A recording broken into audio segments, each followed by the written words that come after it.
Estimado docente y compañeros, en esta oportunidad mi equipo de trabajo va a exponer sobre el libro El alma de la toga. Inicia con los siguientes capítulos. Primero, ¿quién es abogado?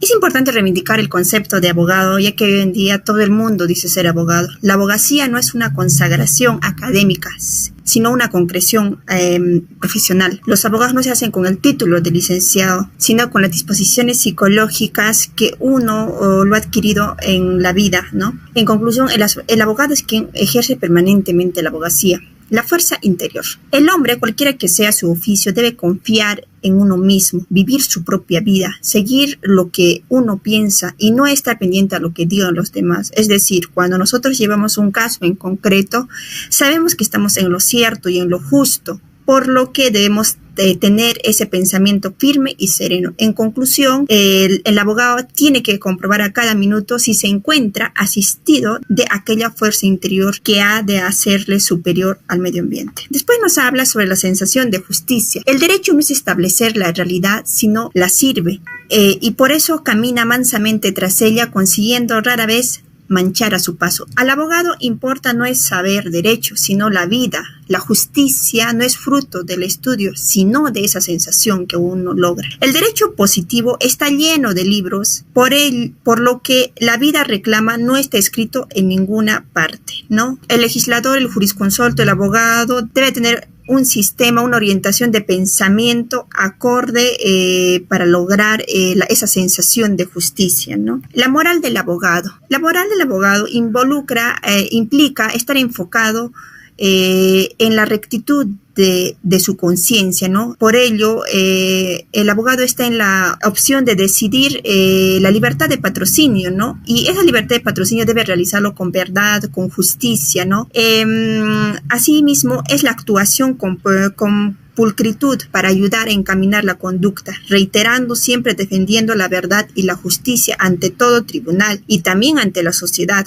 Procurar que esa justicia sea más de equidad y menos de derecho. Osorio nos dice, la abogacía no cimienta en la lucidez del ingenio, sino en la rectitud de la conciencia. Por ello, considero que esta premisa es muy importante en la formación como abogados, ¿no? El secreto profesional. El secreto profesional es guardar a toda costa la información de nuestros clientes, ¿no? Y al realizarlo tenemos el deber ético de cuidar esa información, ¿no? Por lo que también vamos a tener que proteger ese bien jurídico que es a la intimidad de la vida privada de nuestros clientes. Por lo tanto, el guardar el secreto profesional involucra tener esa información nosotros mismos y sin revelar a nadie. Esta información debemos de nosotros practicarlo y esencial en una defensa, realizarlo en el sistema jurídico. La chicana. Las chicanas son estrategias y maniobras que utiliza un abogado para dilatar un proceso. Se puede evidenciar que de 98% de casos ella es una maldad y constituye para el abogado un deshonor. La cuestión está en advertir que puede haber un 2% de casos en que la chicana sea solo inevitable, sino que sea no solo inevitable, sino recomendable y plausible. La interrogante sería saber si esto es bueno o malo en nuestra vida profesional, ¿no? Bueno va a ser siempre en cuando nosotros vamos a utilizar para algo bueno, algo positivo y no perjudicar a nuestros clientes. Y malo va a ser cuando vamos a utilizar esa estrategia para dilatar el proceso y sabiendo esa maniobra inadecuada, ¿no? Obviamente vamos a perjudicar a nuestro cliente. El autor nos dice que la chicana no es bueno ni malo, sino es cómo uno lo va a utilizar en el ejercicio profesional. La sensibilidad involucra que el abogado, cuando tomamos un caso, cualquiera que sea el resultado, debemos aconsejar con templanza a nuestros clientes, proceder con mesura, haciendo lo que la moral y la ley consienten. El desdoblamiento psíquico. Quizás cuando asumimos un caso como abogado, es posible que nos olvidemos de nuestra propia personalidad y nosotros seamos los actores, actuemos como actores en la escena, ¿no? Entonces, lo que nos dice la actuación jurídica debe estar de la siguiente manera, no debemos realizar, que no debemos pedir cosas contrarias a la ley y a nuestra conciencia, no sostener interpretaciones legales distintas a las que ya hemos defendido en otros casos o relacionados, ¿no? La independencia Los profesionales liberales lo son porque ejercen con libertad, ¿no? Entonces, la libertad es un atributo importante, ¿no? El abogado debe evitar las siguientes: el pacto, quota litis, adaptar la psicología de los jugadores. Si gano este pleito de los 5 millones, me llevo 2. De la mujer a quien se ama. ¿Quién se resiste a la súplica de una mujer? El amor debilita el libre albedrío. La familia, cuando en la libertad de decisión se involucran los hermanos, los tíos, los sobrinos. El sueldo, cuando se percibe una remuneración, esto obliga a defender a nuestros patrocinados, ¿no? De la política, se van a cometer irregularidades y se van a buscar beneficios propios e intereses para uno mismo. Raymond nos dice: el abogado no depende más que de sí mismo, es el hombre libre en toda la extensión de la palabra, ¿no? El trabajo es una labor personalísima que el abogado va a realizar. Esta labor personalísima está vinculada con la comunicación que vamos a realizar. El trabajo, la conciencia y el carácter son insustituibles para el trabajo, y las reglas del trabajo pueden deducirse en que hay que trabajar con gusto, realizar con amor nuestras actividades, la vocación que nosotros tenemos como en el derecho, ¿no? No solo tenemos que verlo como un modo de ganar la vida. Ese trabajo involucra deliberación, exaltación y engrandecimiento que debemos realizar. La palabra es un don y a la vez un arma. También nos indica que la palabra es importante en nuestra vida cotidiana que realizamos, ¿no? El estilo forense, modeste, desidia. Resulta complejo decidir el por qué, pero lo cierto es que en muchas ocasiones los abogados menoscabamos la importancia a nosotros mismos. Existen profesionales que requieren tener el alma caliente. ¿Cómo se puede concebir a un poeta que no esté enamorado de la belleza? Lo mismo ocurre con los abogados. ¿Qué abogado será aquel que no ame la justicia sobre todas las cosas, ¿no? La función del abogado es más noble e importante en la humanidad. El arma más poderosa que tenemos también como abogados es la palabra, ¿no? Por lo tanto, en el abogado hay 3 escritores que uno va a poder identificar, ¿no? Él es el historiador, el novelista y el dialéctico. El historiador es contar nuestros hechos, los fundamentos de hecho ante un tribunal, ¿no? El novelista, nosotros debemos tener partícipes de que esa historia que estamos contando le llega al sentimiento del juez, ¿no? Y para así tener una decisión acorde. Y del dialéctico involucra que nosotros tenemos que encargarnos de afrontar una tesis, ¿no? Interpretar adecuadamente la ley y defender a una solución, ¿no? Sientan el honor, por eso el orgullo, estimados compañeros, de ser abogados, ¿no? Que es lo más importante en esta vida estudiantil, ¿no? Continuando con la exposición, vamos a tocar el tema del arte y la abogacía. Los abogados tenemos una percepción artística a través de la palabra y la oratoria al momento de desarrollar la profesión. Como abogados, nosotros usamos la palabra escrita y hablada como la más noble, la más elevada y artística manifestación del pensamiento. Lo importante aquí es dejar sentado que no existe antagonismo entre el arte y la abogacía, porque el abogado debe nutrirse del arte, de la persuasión en la defensa de los derechos. Entonces aquí el abogado, al leer y al apreciar el pensamiento ajeno, amplía su imaginación y desarrolla el arte en la defensa de sus propuestas. ¿Por qué debería desarrollar la parte artística el abogado en su carrera profesional? Es una pregunta que tal vez dejamos de lado, ¿no? La parte artística. La parte artística se nutre de esa expresión entre la escritura y lo que se habla, porque el abogado debe persuadir a las autoridades de su propuesta profesional. También, a través del arte de la escritura y la oratoria, se llega a sensibilizar y convencer de nuestra propuesta a las autoridades. Y también porque la forma artística es el medio de sensibilizar a las autoridades. La clase. ¿Cómo debe ser la conducta de un abogado? La conducta del abogado es desdén elegante. No existen niveles de superioridad sobre los demás. Hay diferenciación en cómo cada persona realiza sus deberes laborales. Entonces, aquí la conducta del abogado siempre debe ser por el alto elegante, ya que es una profesión, como ya hemos visto anteriormente, donde también parte el interés de poder sensibilizar a las autoridades con nuestro habla y nuestra escritura. También la clase forma parte de ello. ¿Cómo se hace un despacho? Es la pregunta de todo egresado, porque quiere tal vez armar un despacho, quiere incursionarse en esta etapa de poder abrir su negocio, ¿no?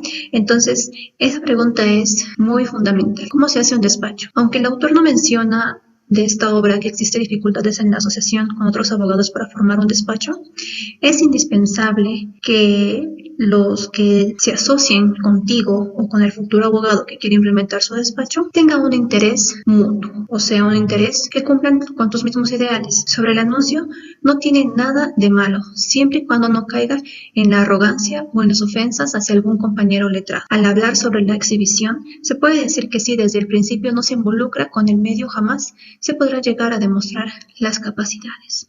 Entonces hay que tener en claro, en un despacho, pues si tú quieres asociarte con alguien, ese alguien debe cumplir con tus mismos ideales. Si ellos o él no cumple con tus ideales, pues no se va a generar una asociación. Por ende, tu despacho puede fracasar. Especialistas. Estoy totalmente de acuerdo con el autor, pues un abogado debe saber de todo. Simplemente sería algo inconcebible que se le preguntara a un abogado que trabaja como un asesor legal en un banco, le pregunten a él sobre un tema de lo que es materia penal y no sepa qué decir. Las especializaciones no son del todo malas, pues siempre hay un aspecto de la profesión que nos llama más la atención. Es obvio que cada uno se especializa en algo, pero tener conocimiento de todos los aspectos que constituyen el campo del derecho o de la abogacía es lo que nos lleva a ser abogados completos. La hipérbole. Según el autor Ángel Osorio, dentro de los abogados abunda el sentido estético, donde se derrocha la palabrería con mucha exageración. Pero algo que resaltar es que entre los abogados no debería existir esa necesidad de llamar la atención al momento de comentar. Es mejor un discurso claro, que sea sencillo, que uno muy formal y exagerado. He escuchado que cuando alguien es más sencillo en su expresar, más claro y más consistente en sus argumentos, de una forma resumida, llega mejor al entendimiento de un juez. Es por eso que a veces los magistrados dicen, no, sea resumido, abogado, ¿no? Porque a veces nos llenamos de palabrerías o de exageración o tal vez de una apertura muy extensa, producto del cual pues tal vez se puede caer en la exageración o en la repetición. Por eso, en la actualidad, la profesión del derecho es necesario la oralidad en su actuar judicial. Lo importante como abogado es hablar con concreción, diplomacia y conocimiento de la causa para que el argumento tenga validez y el actor esté encaminado conforme al derecho y la sana crítica. La abogacía y la política. Muchas veces hemos visto que la política, pues muchos dicen que forma parte de la abogacía, pero la abogacía se ejerce con independencia, sin interferencias. La abogacía no escogió la política, sino la política la abogacía,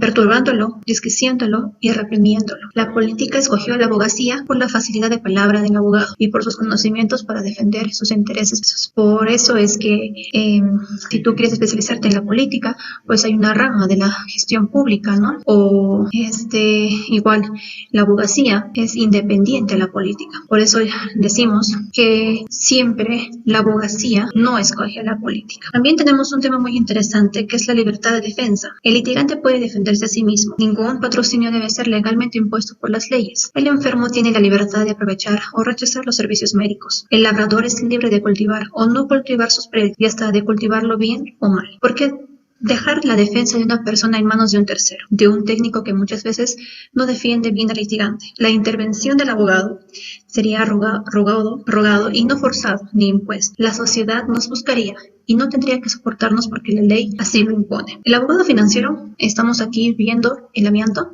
El abogado financiero no debe existir. Si es financiero no puede ser abogado. No piensa en aportar a la sociedad, a la industria, al progreso del país. Su pasión es la codicia o también a la remuneración. El médico que salva la vida a un multimillonario no se guía por lo que va a ganar, por la fortuna de su paciente, sino por convicción, porque todo profesional debe tratar de igual forma a las personas, ya sean tal vez multimillonarios, de escasos recursos, pero al último, el que ejerce su profesión y el por qué ejerce su profesión debe ser autónoma y debe prevalecer pues los derechos de las personas de igual forma para todos. Los pasantes. Muchos de nosotros aquí hemos pisado estudios jurídicos, hemos pisado entidades públicas. Por ejemplo, mi persona ha pasado por una entidad pública, por una entidad privada, como pasante, o sea, como practicante.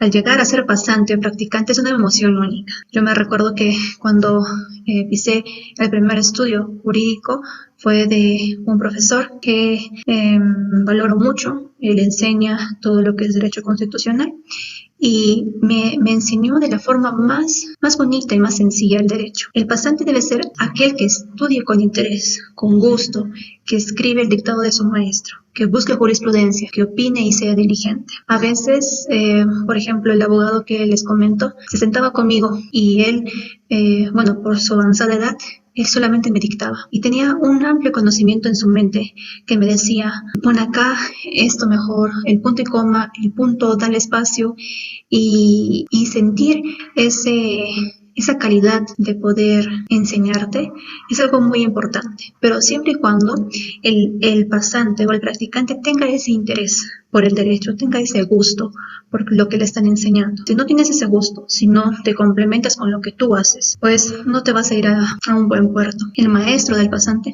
debe ser un abogado correcto y justo, porque es quien te enseña para ejercer tu profesión en la vida. De él aprendes todo. El abogado no debería haber diferencia entre un pobre y persona con más recursos, refiriéndose a su defensa legal. ¿Por qué al litigante pobre le ponen un fiscal o un defensor público para que los defienda? ¿Por qué no hacer que los grandes abogados de renombre, y no solo ellos, sino todos, en algún momento tomen casos particulares con litigantes pobres?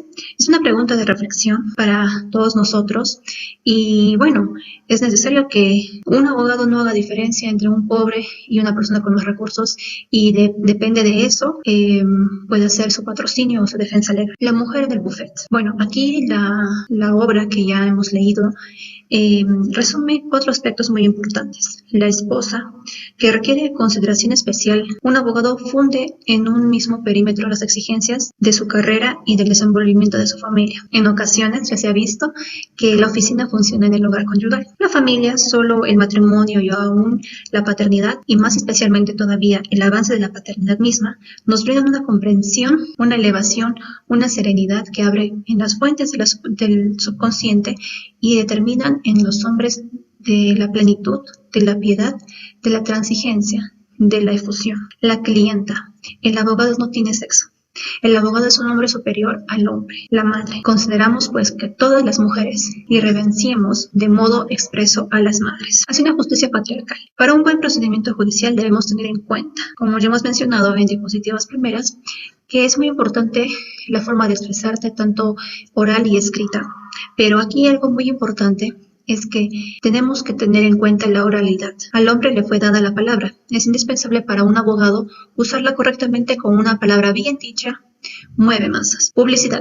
Va de la mano con la oralidad. La publicidad en los juicios es esencial para garantizar la transparencia y la confianza en el sistema de justicia. Sencillez. En la vida cotidiana seguimos reglas y normas para lograr nuestros objetivos. Es una técnica que quiere decir el modo adecuado de hacer una cosa. Sin embargo, los seres humanos han desviado lamentablemente el verdadero propósito de la técnica al convertirla en una divinidad en la que sacrificamos la esencia misma de las cosas. Por ejemplo, en la medicina y el derecho se han mantenido términos y arcaísmos que dificultan la comunicación con el mundo. Eficacia. Nos habla sobre la necesidad de la justicia eficaz. La fuente primordial de todo lo que podemos hacer es el orden moral, es la capacidad de alcanzar el efecto que espero o se desea tras una acción. Y por último, hemos visto que la obra concluye en el decálogo del abogado. La primera es, decálogo es 10, de 10. Entonces vamos a ver las 10 partes que se necesita tener o lo que se necesita comprender más de lo que ya sabemos acerca de la abogacía. No pases por encima de un estado de tu conciencia. A veces queremos tener o cubrir ideales de los demás. Queremos que todo lo que ellos piensan, todo lo que ellos hacen, queremos que formen parte nuestro. Pero no podemos pasar por encima todo ello. Nosotros nos formamos independientemente, pero de una manera como nos inculcaron a nosotros. La segunda es, no afectes una convicción que no tengas. A veces vamos a tener sentido de la persuasión, pero que la persuasión no sea más que en los tribunales, que no sea con personas o con colegas, con abogados que impongan un ideal y que se ejecute ese ideal conforme a todo lo que tú pienses. La tercera, no te rindas ante la popularidad ni aludes a la tiranía. Piensa siempre que tú eres para el cliente y no el cliente para ti. No procures nunca en los tribunales ser más que los magistrados, pero no consientas ser menos. Ten fe en la razón, que es lo que en general prevalece. Pon la moral por encima de las leyes. Aprecia como el mejor de los textos el sentido común. Procura la paz como el mayor de los triunfos. Busca siempre la justicia por el camino de la sinceridad y sin otras armas que las de tu saber.